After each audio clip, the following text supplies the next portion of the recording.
Hello good morning YouTube family. I hope सबैजना सन्चै आरामै हुनुहुन्छ होला होइन। म पनि सन्चै आरामै छु टक्क।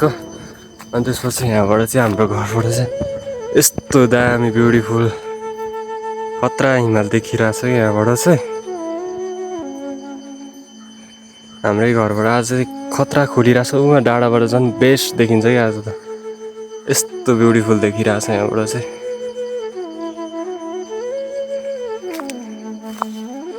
यस्तो दामी देखिरहेको छ नि। सो त्यही नि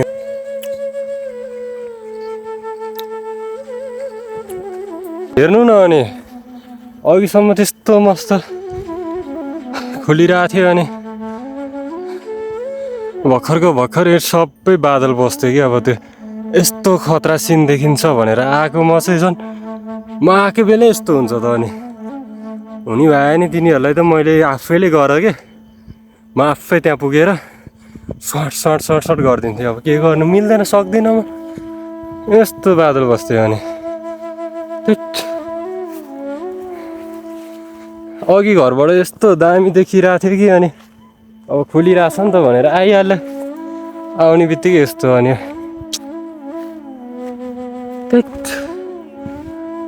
रिस उठ्छ क्या मलाई अनि यस्तो भएपछि। सो त्यही नै हो। अनि म चाहिँ आइसकेको छु लभली डाँडामा। तपाईँहरूलाई पनि हल्का हल्का सिन हिमालको सिन देखाइदिउँ भनेर आएको हो म चाहिँ खासमा चाहिँ। अनि भएन त अनि सिन कता गयो अब त्यस्तै भयो। छोडिदिउँ यो कुरालाई छोडिदिउँ होइन। के भन्न आँटेको भने चाहिँ मेन पोइन्ट चाहिँ म कति भन्दा लगभग 8 क्लास पढ्दातिरको कुरा हो होइन। 8 क्लास पढ्दातिरको कुरा हो क्या। यस्तो राम्री थियो नि, अब कुरै छोडिदिउँ न। यस्तो राम्री कि यस्तो बवाल कि यस्तो यो छाला हुन्छ नि यस्तो सेतो थियो कि यस्तो ब्युटिफुल कि कुरै छोडिदिउँ न। टक्क 8 क्लासमा एउटै सेक्सन ए र बी सेक्सन थियो क्या। अनि त्यसपछि एउटै सेक्सनमा हामी ए सेक्सनमा ऊ कुनामा बस्थेँ, ऊ कुना बेन्चमा बस्थेँ, म छेउमा एउटैमा छेउमा म ऊ कुनामा।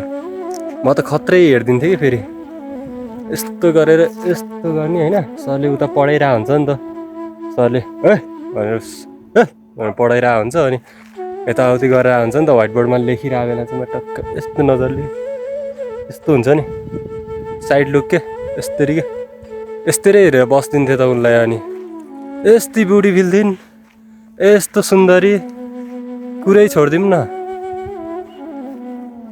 उनको अगाडि त जो ल्याए पनि क्या स्वर्गकै परी ल्याए पनि कम लाग्थ्यो त मलाई त। अनि त्यस्तै राम्री थिइन् त अनि उनी। अनि के भयो भन्दा म चाहिँ त्यस्तरी हेरेर बस्दिरहेको थिएँ होइन। तर उसले त मलाई त बालै नदिनु रहेछ लास्टमा त। पर्पजधरि गरेको थिएँ मैले गर्न त के गर्नु अब। थोप्रै मेरो यस्तो छ अनि पर्पज एक्सेप्ट हुने कुरै भएन होइन। थोप्रा यस्तो भएपछि पर्पज त अब एक्सेप्ट हुने कुरै भएन। मेरो थोप्राले धोका दियो, यस्तो छ थोप्रा मेरो। अनि मेरो मेन थोप्राले धोका दियो क्या मलाई त। कहिलेकाहीँ त म त यो थोप्रा हुने भए पनि यसरी के कसरी हुन्छ यो सबै छाला के कालो छाला छ नि यो सबै निकालेर म सेतै बनाइदिउँ जस्तो लाग्थ्यो त। अनि त्यस्तो पागल थिएँ म त उनको लागि त, कुरै छोडिदिउँ न। अनि मैले पर्पज पनि गरेँ होइन, यताउति गरेँ, साइड लुकहरू पनि दिएँ, तर उसले खासै बाल पनि दिएन। अनि के गर्नु त अब बाल नदिएपछि अब त्यही नै हो, आफ्नो औकातमा आइहाल्यो, औकात चिनियो, औकातमा बसियो। त्यसपछि मैले चाहिँ कुनै केटीलाई पनि कुनै पनि केटीलाई के जिन्दगीमा त्यसपछि पर्पज भन्ने चिज चाहिँ गरिनँ कि मैले। कुनै केटीलाई आई लभ यु समेत, I love you, I miss UCO समेत त्यस्तोहरू म्यासेज त कुन्नेलाई गरिनँ क्या। अहिले पनि सम्झिरहेको हुन्छु उनलाई त। यस्तो सम्झिरहेको हुन्छु कि यस्तो कि भित्रैबाट सम्झिरहेको हुन्छु कि कहिलेकाहीँ त यहाँबाट यो आँखा छ नि मेरो सम्झिँदा के भावुक भएर क्या म त एकदम भावुक हुन जाँदो रहेछु। भित्रैबाट यस्तो फिल भएर भावुक हुन जाँदो रहेछु। अनि यहाँबाट आँसु तर आएर यहाँ हुँदै नाकको यो बिचमा हुँदै, यो नाक छ नि यो नाकको बिचै भएर यहाँबाट सर तल झरेपछि यहाँ झर्छ नि त। टक्क यहाँबाट झरेर यहाँ झर्छ क्या, टक्क यहाँनिर झर्दा यस्तो मनमै झर्छ नि त फेरि। अनि कस्तो फिल हुने क्या। त्यही नै हो। अनि तर म चाहिँ डेन्जर क्रेजी नै थिएँ, पागलै थिएँ भनिदिउँ न। त्यो टाइममा चाहिँ उसको लागि चाहिँ पागल नै थिएँ कि म। यदि उताबाट पर्पज एसिभ हुन्थ्यो, यदि केही हुन्थ्यो भने चाहिँ म सायद केही न केही हुन्थ्यो होला। अब मेरो थोप्राले पनि दिएन, यस्तो थोप्रा छ नि त। अनि त्यसपछि अब यो थोप्राले नदिएपछि यस्तै रहेछ भने मेरो लाइफ यस्तै हो, मेरो जिन्दगी यस्तै हो।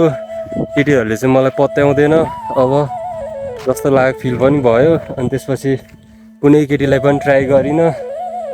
त्यही नै हो, अहिलेसम्म नै सिङ्गल छु त। अनि कुनै मोरीले आफूले गरिँदैन, म ट्राई गर्दिनँ, केटीहरूले गर्नै चाहँदैनन् मेरो फेस हेरेर। मन राम्रो हुनुपर्छ यताउति भन्छ नि, त्यो स्टोरीतिर हाल्ने बेला त सबकै त्यही देख्छु त म त। स्टोरीमा यताउति हाल्छन् नि, मनको सफा हुनुपर्छ, अनुहारले केही फरक पर्दैन, यस्तो टाइपको कुराहरू उ गरेर क्याप्सन लेखेर हालिरह हुन्छन् ती केटीहरू। खै त मनको त धेरै राम्रो छु त म, मेरो मन त धेरै सफा छ। देखिँदैन र मात्रै हो, त्यो हुन्छ नि त्यो साबुन पानीको त गाज जस्तो के सेतो हुन्छ नि, व्हाइट पुरै सेतो के, यति अन्ली सेतो मात्रै हुन्छ नि त त्यो गाज के। त्यो अझ सरफमा त पानी घोलाएर त टक्क सेतो बनाएको हुन्छ नि, त्योभन्दा सेतो छ त मेरो मन। खै त कुनैले खै म्यासेज नै गर्दैन नि त। कहिलेकाहीँ चाहिँ दिक्क लाग्छ, यत्तिकै सिङ्गल बस्नुपर्ने हो कि यो जिन्दगी यत्तिकै जाने हो कि। कोही न कोही त सहारा त चाहियो नि त फेरि जीवनमा, होइन र? चाहिन्छ नि त, त्यो त अवश्य हुनुपर्ने कुरा हो नि त। मेरो त यहाँ उनै नहोला जस्तो भइसक्यो त। अनि मेरो त वंशै मासिन जस्तो हुन लागिसक्यो त। अनि के हो र, कुनै केटी अब अहिलेको जमानामा एरेन्ज म्यारेज गरौँ भने, मागेर बिहे गरौँ भने पनि पाउँदैन मतलब केही पनि छैन मसँग। अनि खोजेरै बिहे गरौँ भने पनि होइन, सम्पत्ति यताउति कमाएको छ कि छैन, के छ केटाको हाल, त्यही हेरेर हो नि त छोरी दिने पनि बाउहरूले। अब एरेन्ज म्यारेज गर्दा पनि छैन त मसँग केही पनि छैन मसँग। अनि त्यही भएर चाहिँ म चाहिँ लास्टै कहिलेकाहीँ त यसो सोच्छु, ओहो मेरो वंश नै मासिनी भयो मबाट त। मेरो त उनै नहुने भयो त, अब लपै पर्दैन, बिहे नै नहुने भयो भने त म त आजीवन ब्रह्मचारी। एउटा डाइलग छ नि, के अरे दयाहाङ राईको, सुन केटा तर म अब आजीवन ब्रह्मचारी बस्नुपर्छ बुझिस् भन्ने होला डाइलग। त्यो डाइलग त मलाई बनेको रहेछ खासमा त। दयाहाङ राई काजीको त बिहे भइसक्यो, छोराछोरी पनि छ। त्यो डाइलग त मेरो लागि बन्या रहेछ, मलाई फिट हुने रहेछ। अहिले मैले बुझिरहेको छु, मैले चाहिँ फिल गरिरहेको छु कि साँच्ची भनेको। त्यही नै हो, घाम पनि मस्त लागिरहेछ, धेरै ज्योति जस्तो लागिरहेछ। मैले चाहिँ धेरै नै गफ चोद्दै जस्तो लागिरहेछ होइन। त्यही पनि एकछिन यो खुल्छ कि भनेर नि गफ हानिरहेको हो। अब यो खुल्दैन आज, अब नेक्स्ट डे कुनै दिन अब बिहानै आएर सफा क्लियर भएको बेलामा तपाईँहरूलाई देखाउँछु यहाँबाट। यस्तो ब्युटिफुल कि कुरै छोडिदिउँ न। अब तपाईँहरू हुँ जानै पर्दैन, यहीँबाट देखाइदिन्छु म सबै। यस्तो ब्युटिफुल देख्छ यहाँबाट, ओहो कुरै छोडिदिउँ न। त्यस्तो दामी देख्छ क्या। त्यही नै हो। अनि खासै अब भिडियो बनाउनको लागि अन्त पनि जान पाएको छैन नि त म अहिले। अन्ततिर यताउति जाने कुरै भएको छैन क्या। घुम्न निस्केर जाऊँ भने पनि यो चाहिन्छ। अनि एउटा यस्तो टाइपको भयो भने चाहिँ मजा आउँछ नि त। यसो कतै टाढा जानको लागि चाहिँ त्यस्तो चिजहरू भयो। अनि यस्तो भयो भने चाहिँ जान मजा हो। अनि त्यसपछि अब खालि यही मात्र लिएर अब कसरी हिँड्नु जस्तो पनि लाग्छ क्या कहिलेकाहीँ, दिक्क लाग्छ हो। छैन केही पनि लाइफमा, खै सोचिरहेको छु विदेशतिर लागौँ। अब खाडी मुलुकै भए पनि जाऊँ जस्तो लागिरहेछ। गएर अब 2-4 पैसा कमाऊँ, यहाँ बसेर त पैसाको मुखै देख्न गाह्रो भयो क्या। पैसा नै अब त्यस्तै हो, अब पैसा भन्ने चिज त्यस्तै हो। पैसा नभए फेरि यो संसार चल्दैन, के गर्नु त अनि। सबै पैसाको पछाडि भागिरहेछन्, हामी पनि त्यही रुल्स त्यहीलाई फलो गर्नुपर्ने नै रहेछ क्या। अब पैसा भन्दा पनि ठुलो कुरो ऊ हो के भन्छन् होइन, तर पैसै ठुलो कुरो हो यार। सबैभन्दा ठुलो चाहिँ पैसा नै हो लाग्छ मलाई चाहिँ। अहिले फिल गरिरहेको छु पैसा नै हो सबै कुरो। पैसाले जे हुन्छ पैसाले नै हुन्छ क्या। सँगै पढेको साथी भाइहरूले टन्न पैसा कमाइसक्यो, बाहिरतिर गएर यताउति गरिसक्यो, अलिकति केही न केही गरिसक्यो। अब म भने यत्तिकै लट्ठक भएर गाउँमै बसिरहेको छु। अनि पैसाको अभाव त्यस्तै हो, सबै कुराहरू त्यस्तै नै भइरहेछ। पैसा नहुँदा फेरि अब आफ्नै साथीभाइ, अब आफ्नै घर परिवारबाट कति चाहिँ ऊ हुन्छ भन्ने कुरा चाहिँ मैले स्पष्ट भोगिसकेको छु यो कुराहरू चाहिँ। धेरै नै भोगिसकेको छु यो कुरा चाहिँ। अनि त्यही भएर पैसा भन्ने चिज चाहिँ चाहिँदो रहेछ होइन, कमाउनु नै पर्दो रहेछ। छोरा मान्छे भएपछि पैसा भएन भने कुनै कामै रहन्छ छोरा मान्छेको। एउटा ऊ नै हो क्या, तुच्छ जस्तो वस्तु के भन्छ नि, जस्तै नर्मल्ली जनावरै राख्दिउँ न, अब त्यस्तै टाइपको हो क्या पैसा नभएको छोरा मान्छे चाहिँ। त्यस्तै लाग्न थालिसकेको छ मलाई चाहिँ, अहिले फिल त्यस्तै भइसकेको छ। ब्युटिफुल अब नजारा देखाइदिउँ भनेर चाहिँ आएको हो। अब ब्युटिफुल नजारा त अब तपाईँहरूको अब बिहान त्यही हल्का हेर्नु होला, अब अरू त त्यस्तै हो, खासै छैन आजलाई छैन। त्यही नै हो। सो म चाहिँ अब चल्दिन्छु यहाँबाट, आज चल्दिन्छु। अनि भिडियो एडिट सिडिट गर्नुपर्ने पनि छ। अब बेलुका अब यसलाई एडिट सिडिट हुन्छ यसको। यो भिडियो चाहिँ भोलि आउँछ कि आज आउँदैन नि त। यो भिडियो आज खिचेको भिडियो चाहिँ भोलि अपलोड गर्ने हो मैले चाहिँ। के गर्नु त अनि, अपलोड गर्नलाई टाइम लाग्छ, डाटा नेटबाट हुँदैन, अरूको वाइफाई चलाउनु जानुपर्छ। चोरेर चलाएको वाइफाई भन्दा नि मागेर पासवर्ड मागेर चलाएको वाइफाई हो, त्यसमा जानुपर्छ। लगभग 10-15 मिनट हिँडेर पुगेर अनि त्यसपछि त्यहाँ बसेर 1-2 घन्टा चाहिँ अपलोड गर्न टाइम लिएर अपलोड गरेर फेरि घर आएर कति झन्झट क्या। घरमै वाइफाई जोडिदिउँ भनेको पैसा छैन नि त, त्यही मेन प्रब्लम त्यही रहेछ त नि। जहाँ आएर नि पैसाकै कुरा जोडिन्छ त अनि होइन, पैसाकै कुरा जोड्यो त भर्खर, त्यही त। सो म चाहिँ यहाँबाट लाग्दिसकेँ, खुल्दैन आकाश चाहिँ आज, त्यही नै हो। सो चल्दिन्छु ल, बाई बाई गाइस। यहाँबाट यो लोकेसनबाट चाहिँ बाई बाई। सायद घर गएर थोरै कट काटकुट चाहिँ हुन्छ होला जस्तो लागिरहेछ। नभए यतिमै कट गरिदिन्छु म त।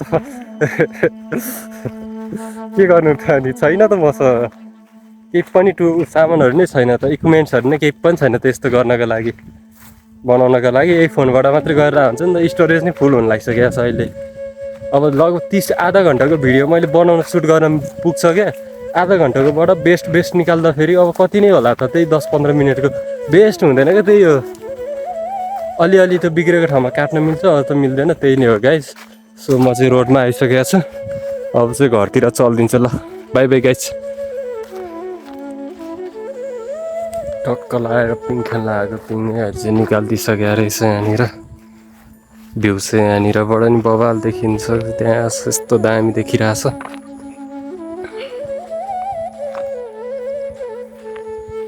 बल्ल हल्का हल्का खुल्दैछ क्या।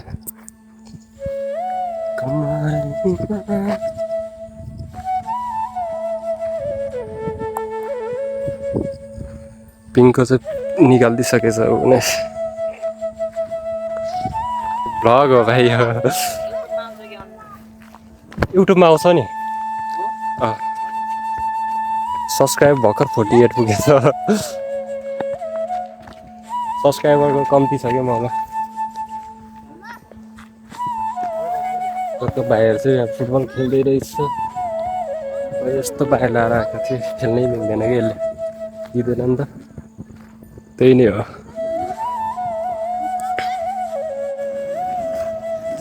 डेन्जर झगडा हानिदिइराखेको यो कुकुरहरू चाहिँ।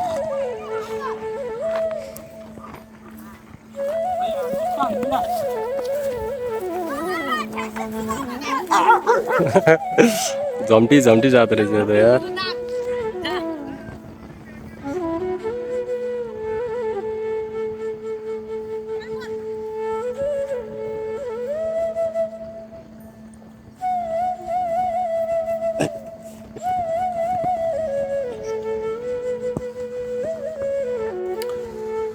सो यति बेला चाहिँ टक्क आएर म खानासाना खाएर अनि एकछिन टिभी हेर्दै थिएँ अनि त्यसपछि चाहिँ अब भ्लगलाई एडिट गर्नुपर्ने छ नि त भ्लगलाई हल्का एडिट गर्नुपर्ने छ त्यसैले चाहिँ आजको भ्लगलाई चाहिँ यतितिर व्यवस्था गरिदिनु पर्ने हुन्छ मैले चाहिँ सो सबैलाई बाई बाई गाइज